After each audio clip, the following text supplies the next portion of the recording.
November 6 నుంచి November 31 వరకు జరిగిన సమగ్ర కుటుంబ సర్వే చేసిన ఎలిమినేటర్లకు సూపర్వైజర్లకు పూర్తి చేసి బడ్జెట్ అసెంబ్లీలో ప్రవేశపెట్టడం జరిగింది. కానీ ఇంతవరకు ఆ పని చేసిన ఎలిమినేటర్లకు సూపర్వైజర్లకు దానికి అనౌన్స్ చేసిన గౌరవ వేతనం ఇంతవరకు చెల్లించబడలేదు.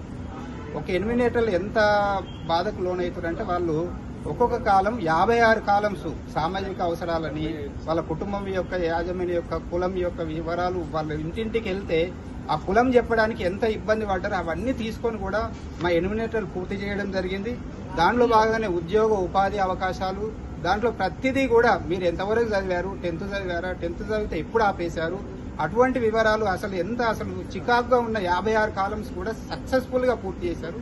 మరి అటువంటి రాత్రి ఉదయం 7-8 గంటల నుంచి రాత్రి 9 గంటల వరకు కూడా పూర్తి చేయడం జరిగింది. దాంట్లో భాగంగానే భూమి వివరాలు ఉంటే మీకు స్థిరాస్తి ఎంత ఉంది, చరాస్తి ఎంత ఉంది, ఇటువంటి విషయాలను ఎన్నిటినో క్రోడీకరించి మీకు సబ్మిట్ చేయడం జరిగింది. కానీ దాని మీద ఇంతవరకు ఎలాంటి రెస్పాన్స్ లేదు. ఇప్పటికీ డిప్యూటీ కమిషనర్ గారిని ఇప్పటికి 3 సార్లు రిప్రజెంట్ జరిగింది.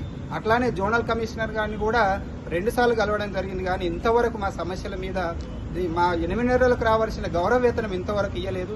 దయచేసి ఇప్పటికైనా గవర్నమెంట్ ఇది చిన్న అమౌంట్ వారిని గౌరవించినట్టు ఉంటుంది కాబట్టి దయచేసి ఈ అమౌంట్ వెంటనే రిలీజ్ చేయవలసిందిగా కోరుచున్నాం.